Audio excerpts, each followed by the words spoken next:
예, 느헤미야 7장에 있는 말씀은 6절까지만 내용이 있고요. 나머지 73절까지는 전부 그 돌아온 사람들의 명단이 기록되어 있습니다. 왜 하나님께서는 이렇게 성경에다가 우리가 알지도 못하는 이름들을 많이 기록을 해놨을까? 그 이유는 하나님께서 부르신 사람, 여기에 이름이 기록된 사람들은 남은 자라고 할 수가 있습니다. 왜냐?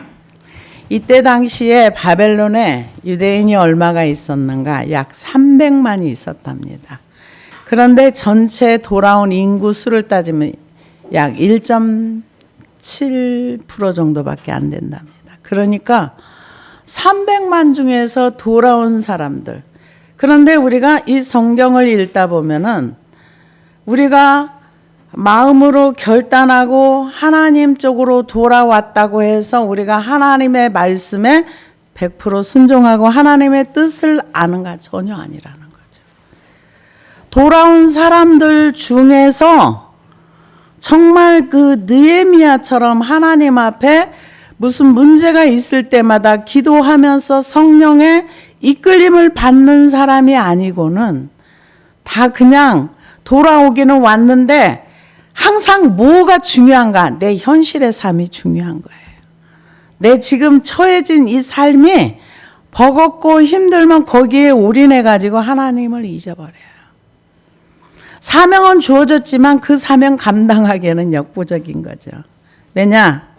우리가 이 에스라와 느헤미야를 보면은 처음에 스룹바벨과 함께 4만 5천 명인가 이렇게 돌아왔습니다.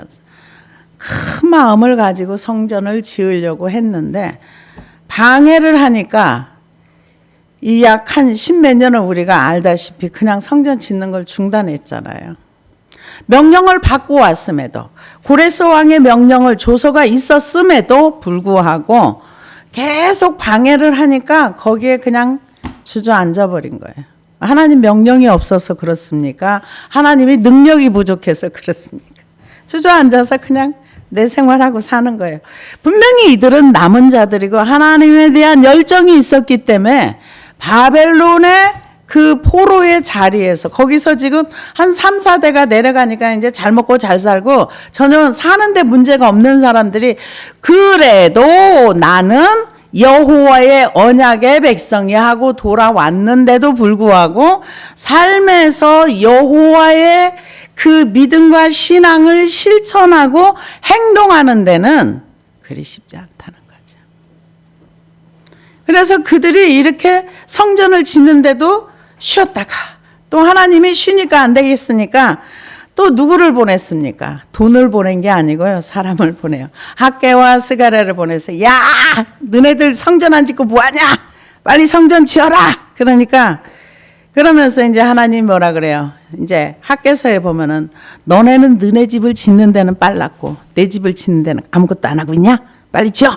그래가지고 이제 학개와 스가랴가 열심을 내라 그래가지고 성전을 완공을 했어요. 완공하고 나면은 이제 뭔가 이게 삶이 바뀌어야 되잖아요. 아니요. 도로 옛날로 도로 돌아가요. 도로 돌아갑니다. 그리고 2차로 이제 에스라가 돌아옵니다. 에스라가 돌아와가지고 이제 그들을 회개시키고 하나님의 백성으로서 정체성이 무엇인가?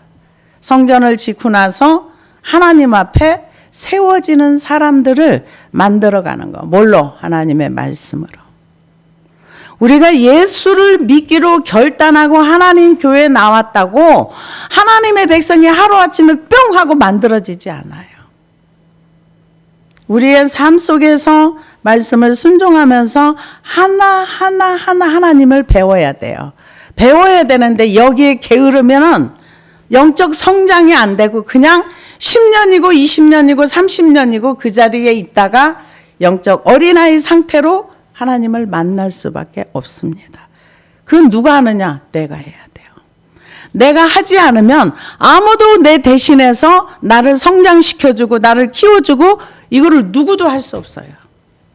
그래서 여기 이제 에스라가 와가지고 야, 너네 그러고 있으면 안 돼. 그래가지고 이제 이방 여인과 결혼했던 거 분리시키고 회개시키고 세워주고 그러면 된 줄 알았어.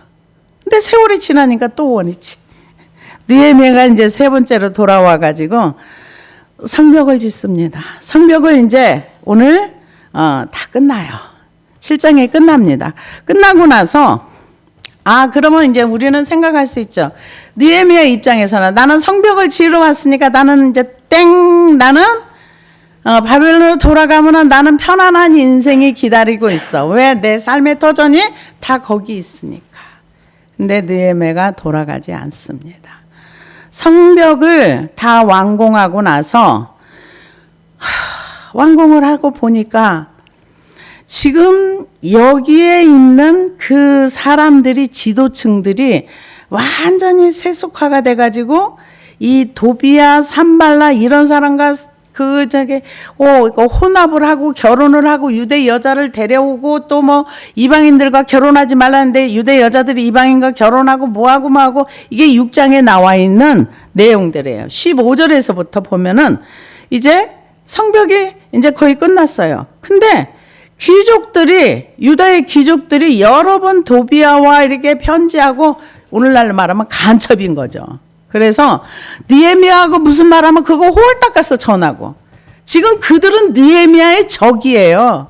적인데도 불구하고 느헤미야 소식을 그쪽에 다 전하고 그쪽에서는 또 그 사람을 포장해야 되니까 도비야가 이렇게 선한 일을 했어 이렇게 좋은 일을 했어 하면서 이 느헤미야로 하여금 마음의 긴장을 풀도록 그래서 공격을 받으면 언제든지 공격을 받을 수 있게. 근데 느헤미야가 기도하는 사람이었기 때문에 살아났던 거예요. 그래서 오늘 7장 1절에 보니까 성벽이 건축됨에 문짝을 달고 문지기와 노래하는 자들과 레위 사람들을 세운 후에 제일 먼저 이제 성벽 완공하고 나서 뭐 하느냐? 예배. 우리 성도들이 하나님을 믿고 난 다음에 제일 먼저 뭐 합니까? 예배하는 거 배워야 돼. 예배는 뭡니까? 하나님 당신은 위대하십니다. 하나님은 나를 구원하셨습니다. 그 구원에 관한 감사로 우리가 드려지는 게 예배예요. 하나님을 향해서 내가 하나님의 은혜로 내가 구원받았습니다. 그 크신 하나님의 사랑 말로 다 할 수 없네. 그 크신 하나님의 사랑이 뭡니까? 나의 죄를 용서하시고 나를 구원하신 그 사랑을 노래하면서 찬양하는 게 예배예요. 그래서 제일 먼저 성벽을 다 완공하고 문짝을 달고 난 다음에 마지막이 문짝입니까? 문짝을 달아야 돼요. 그러면 성벽은 왜 쌓고 문짝은 왜 달아야 됩니까? 하나님이 우리를 향해서 너희는 거룩하라 그랬어요. 하나님이 거하실 수 있는 성전과 성벽을 만들어서 하나님을 내 안에 모시고 외부의 것들이 내 안에 못 들어오게 막는 게 문이에요. 도둑이 들어오지 못하게 문을 닫아놓고 내가 필요하면 나가기도 하고 외부에 소통하는 게 문이에요. 그래서 예수님 뭐라 그러셨어요? 나는 문이다. 나는 생명이다. 나로 말미암지 않고는 아버지께로 올 자가 없다. 나는 양의 문이다. 이 문을 들어가야지만 생명의 꼴을 얻는다 하는 것처럼 다 한 다음에 마지막으로 문을 닫았어요. 문을 달았습니다. 달고 난 다음에 제일 먼저 한 게 뭐냐? 레인을 세웠어요. 우리가 하나님을 만나고 나서 제일 먼저 하는 게 무엇인가? 하나님과의 관계를 얘기합니다. 구원은 하나님과의 관계의 시작입니다. 하나님을 만나고 나서 그 이후로 하나님을 배워가면서 하나님에 대한 지식이 날로 새롭게 성장하는 거예요. 하나님에 대한 지식이 머리로만 아는 지식이 아니라 내 삶으로 경험하면서 체험하면서 하나님을 아는 지식에 자라가는 것이 성장입니다. 그래서 이제 예배하는 자들, 노래하는 자들, 여기 노래하는 자들은 예배 때 노래했던 사람들이에요. 하나님을 찬양하는 사람들. 하나님은 우리를 창조한 목적이 뭐냐? 예배를 위해서, 찬송을 받기 위해서.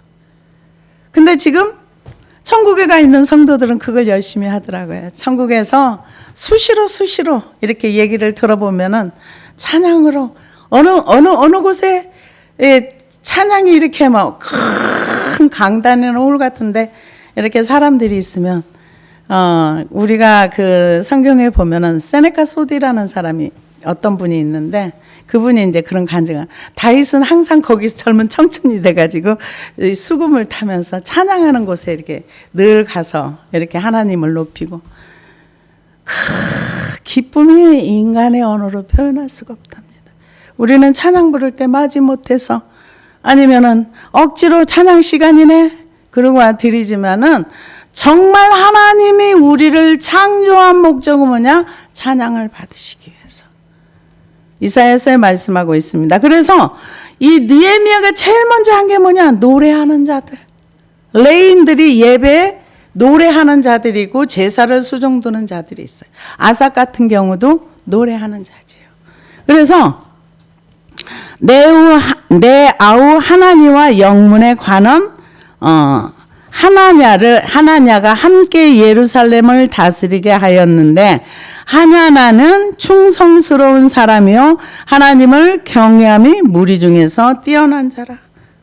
대단한 거죠. 이 정도의 칭찬을 받을 정도면은 하냐나는 성벽을 재건하고 나서 거기를 이제 관리하는 사람으로 이렇게 세웠습니다. 여기서 충성되다, 충성스럽다, 열심히 일한다라는 의미와 더불어서 옳고 그름에 대한 분별력이 뛰어나다, 바른 길, 정도를 걷다, 공평하다는 의미가 있답니다.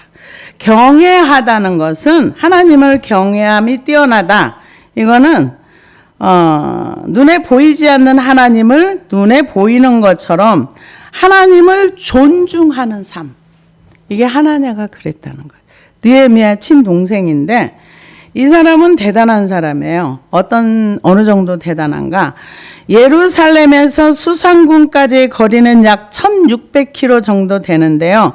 바벨론에서 포로가 되었던 사람들이 돌아올 때 꼬박 걸어서 4개월이 걸렸어요.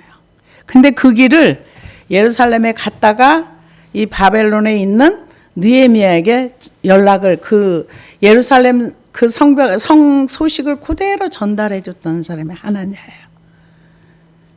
성실하고 충실하고 아주 신실한 믿음의 사람이었다는 거죠. 그 사람을 이 관리하는 데 세웠다는 겁니다. 그래서 하나냐와 영문의 간양 하나나가 함께 예루살렘을 다스리게 하였는데 하나나는 충성스러운 사람이요 하나님을 경외함이 무리 중에 뛰어나다. 이 정도 칭찬을 듣는다면 최고의 행복이겠죠. 하나님 앞에 충성스럽고 또 하나님을 경외함이 뛰어나다. 그러니까 하나님을 존중하는 거. 우리는요 나도 모르게 하나님을 무시할 때 굉장히 많습니다. 근데 이 하냐라는 사람은 하나님을 경외하고 하나님 앞에 충성스럽고 사람 앞에도 이런 사람은 정직할 수밖에 없어요. 정직이 사라진 사회는 참 어려운 사회입니다. 그래서 뛰어난 자라 내가 그들에게 이르기를 해가 높이 뜨기 전에는 예루살렘 성문을 열지 말고 오직 파수할 때 곧 문을 닫고 빗장을 지르며 또 예루살렘 주민이 각각 자기가 지키는 곳에서 파수하되 자기 집 맞은편을 지키게 하라 하였더니 이 자기 집 맞은편 그러니까 성벽을 지키는 거가 이스라엘 전체를 위해서 하는 것 같지만 결국 자기를 지키는 거예요. 하나님 앞에 예배하는 것도 하나님을 위해서 하지만 결국은 자기 영혼을 위한 겁니다. 악이 악인을 죽일 것이라 했던 것처럼 악이 그 사람에게 채워지면 악이 그 사람을 죽이는 것처럼 하나님을 위해서 섬기면 그 섬김이 결국은 자기한테로 다 온다는 거죠. 그래서 이 예루살렘에 해가 뜨기 전에 하지 마라. 이 얘기는 해가 여기 이 일상이 우리처럼 이런 시간대가 아니랍니다. 우리는 새벽에 일어나고 이렇게 아침 일찍 이렇게 그렇게 해서 게으름에 대한 우리나라의 어떤 농담은 되게 많아요. 게으름은 소가 된다든지 뭐 여러 가지 게으름에 대한 안 좋은 얘기들이 많은데 여기는 이 중동 이 지역은 더워가지고 이렇게 사람들이 아침 일찍 일어나지 않는다. 해가 뜨면 그때 같이 일어난답니다. 그래서 그 전에 만약에 사람들이 다 자고 있는데 성문을 활짝 열어버리면 외부에서 친히 지금 이 예루살렘 성 안이 이제 겨우 성벽 만들고 성문 달았는데 문을 아무 때나 열어놓으면 도둑한테 들어오는 거야. 똑같은 거기 때문에 성문을 언제 열고 언제 닫을 것을 지시해 주는 거죠. 그래서 해가 뜨기 전에 높이 뜨기 전에는 예루살렘의 성문을 열지 말고 이거는 방어를 위한 거랍니다. 외부에서 공격이 들어오면 지금 6장까지도 도비아와 산발랏 이 사람들이 느헤미야를 죽이려고 했고 계속 이렇게 좋지 않은 그런 게 있기 때문에 예루살렘 성 안에 갑자기 도둑대들이 들어와 가지고 다 이렇게 해도 당할 수가 없잖아요. 숫자가 적기 때문에. 그래서 그 문을 지키는데 멀리 가서 지키려면 힘드니까 너네 집 앞에 문 지켜. 이렇게 된 거죠. 그래서 예루살렘 주민이 각각 자기가 지키는 곳에서 파수하되 자기 집 맞은편을 지키게 하라 하였노니 그 성읍은 광대하고 그 주민은 적으며 가옥은 미처 건축하지 못하였습니다. 아니 1차로 돌아오고 2차로 돌아오고 3차로 돌아왔는데 왜 예루살렘 성 안은 넓은데 가옥이 없다. 집이 없는 거예요. 사는 사람이 없는 거예요.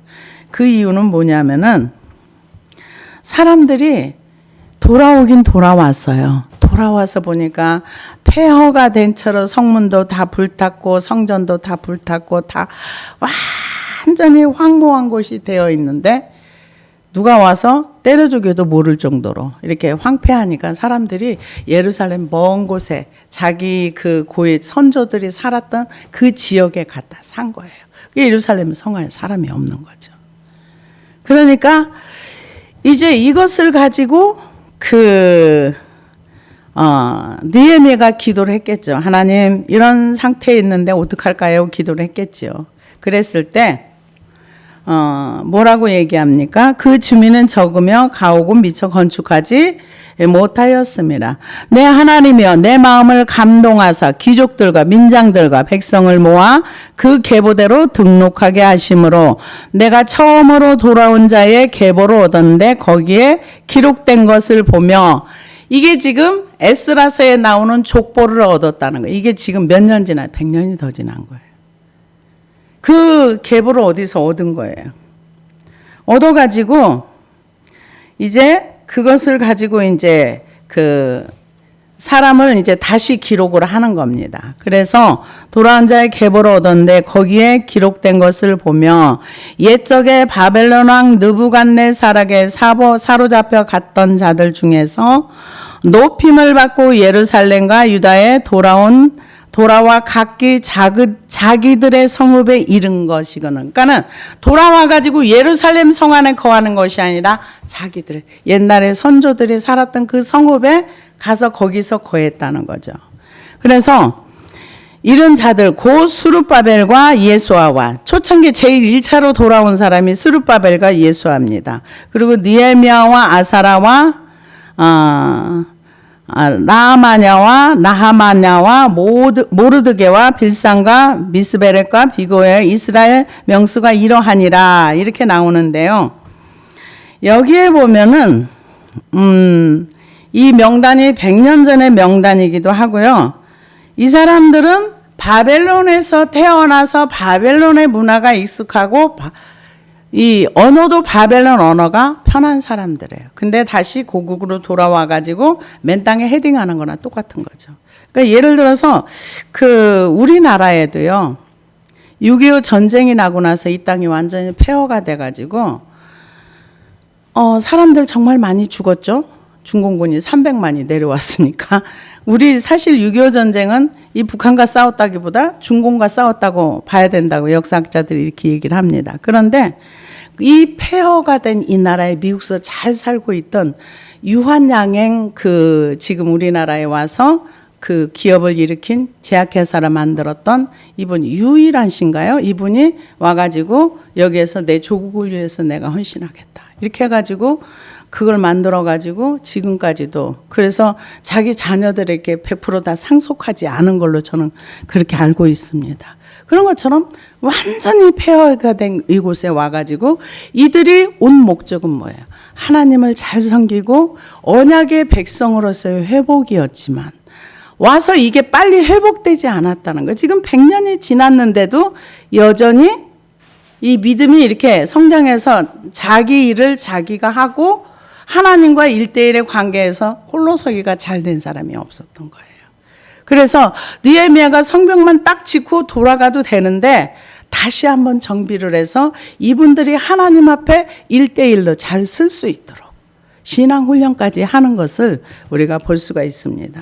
그래서 포로에서 귀환한 자들의 명단과 일반 백성이 지금 7절에서부터 73절까지 나옵니다. 이거는 다 읽지는 않겠습니다. 그런데 여기에 이제 몇 사람들에 대해서 조금 말씀을 드릴 건데요. 이거를 읽다 보면은 어떤 내용들이 나오냐면은 포로 귀환한 사람들 중에 자신들의 혈통을 입증하지 못하는 사람들이 있었어요. 이걸 왜 그러는가? 이 이스라엘 사람들은 그 혈통에 대한 보존에 대한 이게 굉장히 강하답니다. 그래서 평신도 귀환자들 중에 공인된 가문 등록부라는 게 유대인들이라는 게 있답니다. 그래가지고 그것을 잃어버리지 않고 보존해가지고 가져온 거래요. 100년이 지나도. 그래가지고 자신들의 혈통을 입증한 사람들의 명부래 여기 기록된 거가요. 대단한 거죠. 그래서 명부고 고대 이스라엘 사회에서는 가문의 재산 등에 대한 권리는 가문 등록부에서 증명될 수 있었대요. 그러니까 이게 몇백 년, 몇천 년이 지나도 나는 무슨 지파에 몇 대 손에 뭐야 하면은 딱 나온다는 거죠. 그래서 여기에 이름이 기록될 수 있었다는 거죠. 그런데 중간에 이름이 없는 사람들이 나와요. 그 이유는 뭐냐면은 이방 여자를 만나서 결혼하면은 안 되거나 아니면은 이 가문 등록부 우리나라로 말하자면은 족보겠죠. 이거를 잃어버렸거나 그러면 이제 그 재산을 차지할 수 없는 거죠. 그 가문도 잃어버려서 이 불투명한. 제가 아는 권사님이 한 분 계시는데 여러분에게 제가 이 말씀 한번 드린 것 같은데 북한에서 6.25 전쟁 나기 전에 굉장히 부자고 갑부였대요. 그래가지고 이제 부자들의 재산을 뺐으니까 이분이 한국으로 온 게 아니라 미국으로 가신 거예요. 미국으로 이제 거기 가서 이제 몇십 년을 살다 통일이 되면 돌아가서 자기 땅을 잘 줄 줄 알았는데 자기 생전에 땅을 못 찾게 생겼어. 통일도 안 돼. 그러니까 북한으로 돌아가지도 못해. 그러니까 몇십 년대 벌써 70년 넘었잖아요. 저기 땅 문서를 자녀들한테 주면서 얘야 너희 세대라도 통일이 되어서 내 조국에 가거든.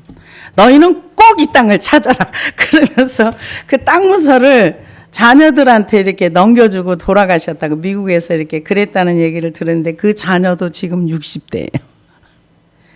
그러니 이게 지금 몇백 년이 지났는데도 그 가문의 족보를 잃어버리지 않고 가지고 돌아왔다는 것은 대단한 거죠. 그래서 이 사람들의 이름을 하나님이 다 기억하고 계신다는 거.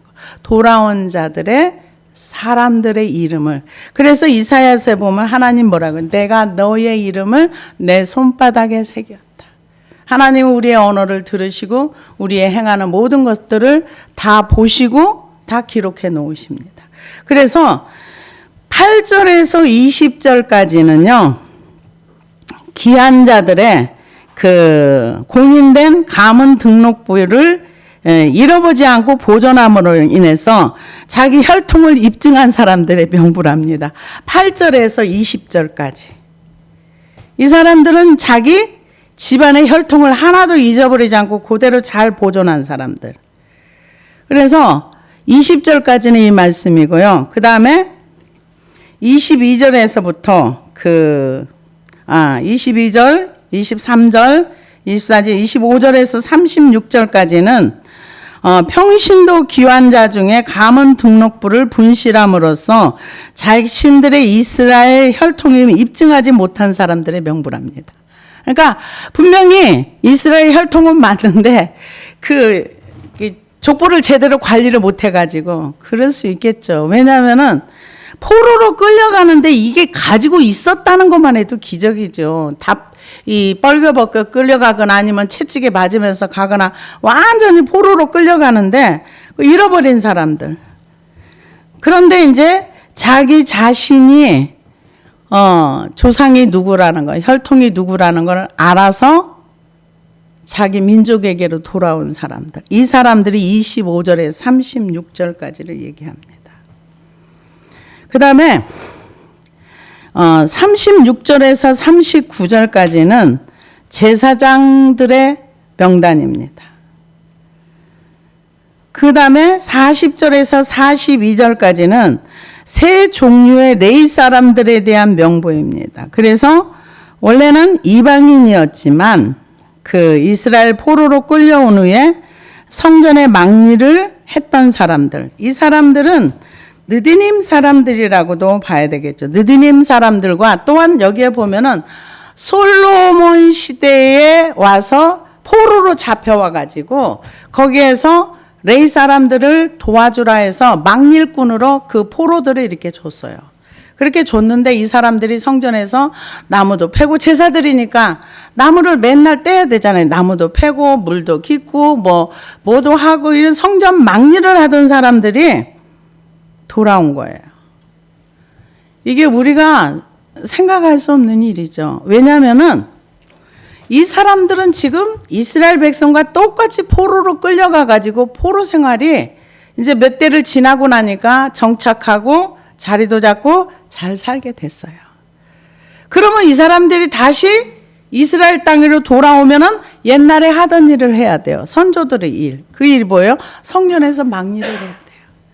그럼에도 불구하고 돌아왔다는 거죠. 왜? 하나님이 있기 때문에.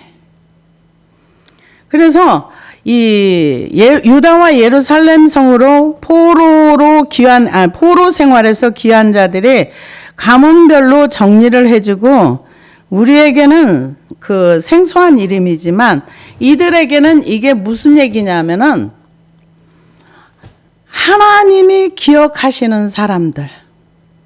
하나님이 하늘나라의 이름이 기록됐고 이게 역사적인 사실이라는 거. 성경이 자꾸 어떤 신학자들은 신화라는 얘기를 하시는 분도 많아요. 성경이 신화다 그러는데 신화가 아니고 사실이고 역사 속에 하나님이 오셨고 역사 속에서 이렇게 하나님이 일하신 것을 기록한 게 성경입니다. 그래서 이때 당시에 이제 성전이 무너지고 유다 사람들이 다 포로로 끌려갈 때 성전에서 망리하던 사람도 다 끌려갔어요. 끌려가가지고 그 중에 느디님 사람들은 어떤 사람들이냐면 여호수아 9장에 보면은 기브온에서 그 하나님이 칠족속을 멸하라고 했을 때 기브온 사람들이 꾀를 내 가지고 이 곰팡이 난 떡하고 이제 신발 다 떨어진 신발을 신고 와서 여호수아를 속였어요. 그랬을 때 너네가 왜 우리를 속였니? 그러니까 우리는 죽을까 봐 그랬다. 그러면서 우리 살려달라고 그렇게 하니까 그래 그러면 너네들은 평생 그 성전의 노예로서 살아. 예, 좋습니다. 우리가 일반적으로 생각할 때 느디님 사람들은 안 돌아와야 맞아요. 왜냐하면은 노예니까. 자기 조상들이 노예였고 자기도 가면 여전히 성전의 망리를 해야 되니까. 그런데 이들이 돌아왔어요. 꽤 많은 사람들이 돌아왔습니다. 그래서 이 성전에서 막일하던 사람들이 또 하나 있는데요. 그 민수기 31장에 보면은 미디안과의 전투에 승리하고 그 전리품을 나누는 장면이 나오는데요. 또 그 31장 30절에 보면 이스라엘 자손이 받은 절반에서는 사람이나 소나 낙이나 양떼나 각종 짐승의 5분의 1을 가져다가 여호와의 성막을 맡은 레인에게 주라. 그래서 사람도 일꾼으로 노예로 물건처럼 이렇게 줬어요. 그래서 그들이 이방인들이지만은 하나님의 성전에서 일을 하고 하나님의 성전에서 이렇게 막일을 하는데 그들이 많이 돌아왔습니다. 그래서 에스라 2장 43절에서 54절까지에는 느디님 사람들의 계보가 나오는데 대부분 이방인 이름이지만 여호와의 신앙을 표방하는 이름도 많이 있답니다. 그래서 이 느디님 사람들이 오랜 세월 동안 유대인의 혈통도 아니에요. 그럼에도 불구하고 그들이 돌아와서 다시 하나님의 성전에 막일을 하는 그런 일로서 자기의 삶을 드리고자 돌아온 사람들입니다. 그래서 이 느디님 사람들이 포로 귀환 후에 오벨의 거주지를 삼고 족장을 세워 명실상부한 유대인의 한 족속으로서 자리를 잡게 됩니다. 그러니까 아브라함의 혈통은 아니지만 성전의 일을 하는 사람으로서 한 혈통, 한 가문을 차지하게 됐다는 거죠. 이거는 하나님이 사람을 차별하지 않는다는 거죠. 그러면서 느헤미야 3장 26절에 보니까 때 느디님 사람은 오벨에 거하여 동편 수문과 마주 대한 곳에서부터 네오민 망대까지 미쳤느니라. 그렇게 얘기한 것처럼 사람들이 유대인들이 보통 예루살렘을 드나들 때는 통행세와 관세를 내고 세금을 내는데 느디님 사람들은 제사장과 레인 노래하는 자 문지기와 함께 이 세금을 내지 않고 조공도 받지 않았다. 그러니까 하나님 나라에 그냥 문지기하고 물이나 깃고 나무나 패고 사람들이 볼 때는 천한 직업이 천한 일이지만 하나님은 그 일을 크게 받으셨다. 그래서 제사장과 같은 동격의 자리에 세금도 내지 않고 그 성전에서 섬기며 봉사하는. 그래서 하나님의 성전에서 하는 일은 어떤 일도 귀한 일입니다. 어떤 일도 귀한 일이에요. 그래서 그 이방인의 노예이면서도 제사장 레인과 지도자 그룹에 속한 사람들은 이 느디님 사람들.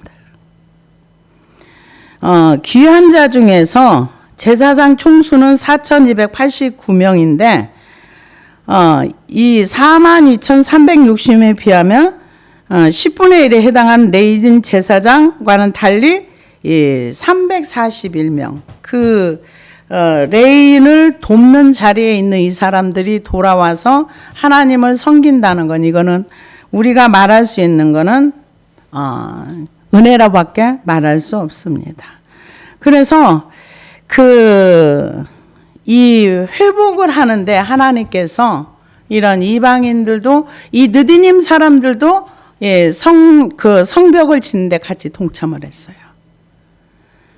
그래서 여기 전체 보면은 이게 73절까지 그들의 족보가 쭉 나옵니다. 나와서 61절에서 62절을 보면은 여기는 이제 족보를 잃어버린 사람들. 족보를 잃어버린 사람은 자신들이 알지 못함으로 인해서 이 사람들은 그 제사장 그 일을 못하게 했어요. 그러니까 자기 관리를 잘해야 된다는 거죠. 그래서 귀향민 가운데서 데멜라, 델하르사 그룹, 아딴, 인멜에서 올라온 사람들이 있었습니다. 61절입니다.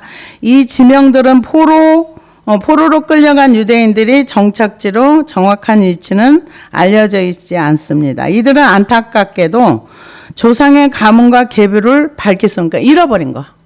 족보를 잃어버렸죠. 이 가운데 제사장들도 포함되어 있습니다. 그런데 성전 제의가 더럽혀지지 않게 하기 위해서 이들 제사장 직무가 정지되었고 우림과 둠빔을 가진 제사장이 일어나기 전까지 지성물을 먹는 것이 금지되어 있다. 이렇게. 그러니까 자기가 분명히 제사장이라고 하는데 그 가문 족보를 잃어버렸어. 그러면은 너는 안 돼. 근데 안 돼 하고 끝나. 너는 지사장 못 먹어. 그게 아니라 우림과 둠빔. 그러니까 이제 우림과 둠빔이 이제 판결에 이제 그건데요. 그래서 그 중에서 이렇게 나중에 제사장들 중에 우림과 둠빔을 해서 이 사람 하나님의 뜻을 발견하기 전까지는 스톱 이렇게 시켜놨다는 겁니다. 그래서 이 73절까지에 있는 내용이 다 명단이에요. 그래서 이 73절에 보니까 이와 같이 제사장들과 레위 사람들과 문지기들과 노래하는 자들과 백성 및 백성 몇 명과 느디님 사람들과 온 이스라엘 자손이 다 자기들의 성읍에 거주하였느니라.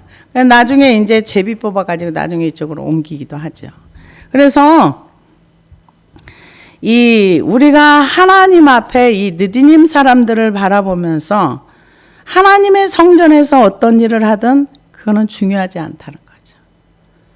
제사장의 일을 하든 노래하는 일을 하든 예배가 회복되고 자기 위치를 찾아가는 거.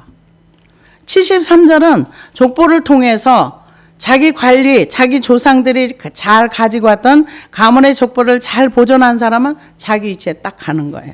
근데 그거를 관리를 못하고 잃어버린 사람은 돌아오긴 했는데 자기 어디로 가야 할지를 모르는.